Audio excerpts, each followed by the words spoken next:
first game. Um, as mentioned, Josh was talking about the Celtics and the Nets. The Celtics up 3-0 in this series. We're in Brooklyn again for game four. Nets short favorite there at -1. 221 is the total. And the highlight of the NBA playoffs, the NBA playoffs by TNT featuring Scott Foster will be on the floor tonight. It should be pretty interesting. I mean, I'll start kind of right off the top. I'll give you guys both a crack if you want to talk about the ref angle stuff. It's really hard for me personally to put a lot of stock into that. But historically, you look, and in games where teams are in elimination, they tend to do very well when Mr. Foster's on the floor. And Josh, I'll start with you here. For me, it's more of a reason not to make a bet as opposed to a reason to make a bet. But do you put much stock in that in general? And I mean, as a Celtics fan, was that the worst news of your day? Firstly, I put zero stock into refereeing trends.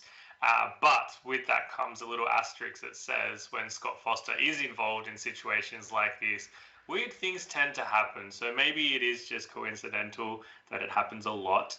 Maybe it's not. But I'm not willing to say that he's, a large influence in how these games are going to be played out and unfold. So I don't think that it matters too much tonight. But as someone who's actually on the Nets early in this game, I wouldn't be against a little bit of help to, steady the ship for them because they looked bad in game three. The Celtics looked good, but the Nets looked really, really bad, really disappointing, poor execution, zero offensive sets being run whatsoever. It kind of looked like a mismatch of just pick up basketball at times from Brooklyn, and that's not something that's going to be effective against a team that can defend like the Celtics in the half court. So they need to be much better. Kevin Durant's been vocal about being much better and being, much more prominent in the early goings of the game to help his team get going. I think those are the sort of things that come to the fore. I think Brooklyn puts their best effort in the first quarter, first half in this game. The biggest disparity between these teams has come in the fourth quarter consistently, and that'll probably be the case again tonight. Even if the Celtics don't get it done, I still think that they make their run late in this game. They make things interesting down, the stretch of the fourth quarter, and heaven forbid if Scott Foster swallows his whistle, then maybe they get the job done and they're able to pull off a sweep. But ultimately, a closeout game on the road is the most difficult game in a playoff series, period. It's extremely hard to close out any team, but to do it on the road and to do it against a team that has two bona fide superstars in Kevin Durant and Kyrie Irving, I think is extremely tough ask. But so I expect the Nets to come with the best of it. You look at their first quarter, first half splits in the three games this series.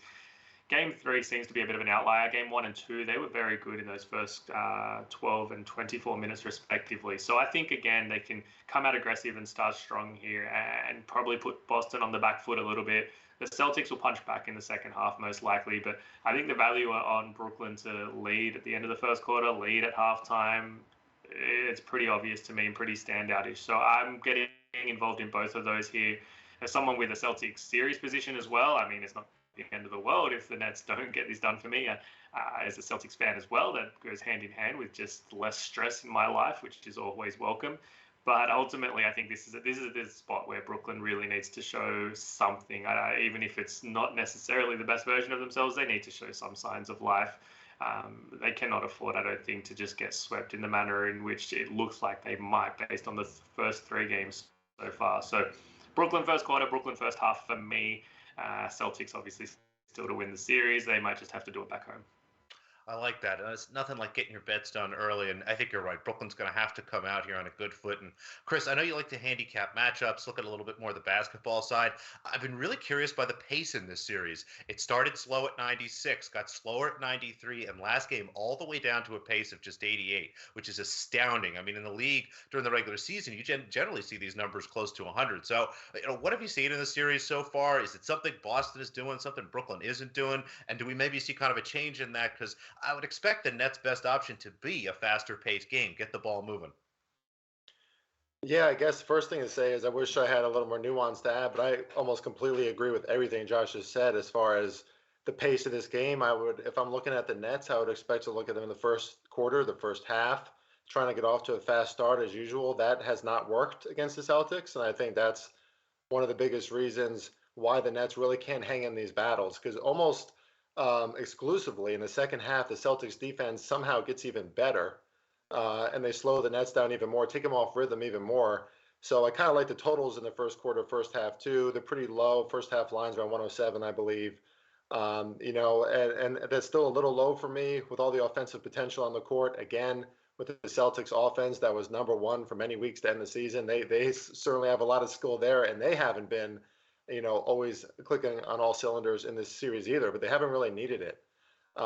This just, it's a case study for me. It's always fascinating, the Nets, right? And 2 months ago, we looked at that trade, and there was a lot of excitement and speculation about it. And now, no Ben Simmons again in this game. No true chemistry to see plainly on this team. We're talking about a lot of ISO basketball still, not a lot of like hard sets. Feels like this is kind of over Steve Nash's head. I just feel like this is a team that's a little bit in disarray, and the Celtics couldn't be more different. The Celtics seem like they're gelling better than ever. And when it comes down to it in these playoff games, we know how capable, by the stats and by the data that we all have access to. We know what these teams are capable of, but it just feels like the Celtics have taken the Nets' soul in this series a little bit. I can't bet on the Nets. If I would look at them early, but I was having a really good weekend, and Saturday my last bet was on the Celtics to have the money line win, and I was pretty nervous about it. That's a good spot for the Nets coming back home. And to Josh's point, they just did not play the kind of basketball that you would expect from a championship contender going back home looking to take the series back. They just did not look spirited in that. So I expect the Celtics to close out this series tonight. But to be honest with you, I'm not going to bet it. Part of that is the Scott Foster thing too, because it's starting to get in my head. But this has just been a crazy series, guys. Even though it's only been 3 games, it feels like it's been a lot more. But do we know why they're spacing out the Celtics and Nets series more than any other two? It's like every 3 days for these games. I guess because it's like a highlight game every time. But it seems like it's taking forever, and it needs to end because the Nets aren't going to win the series.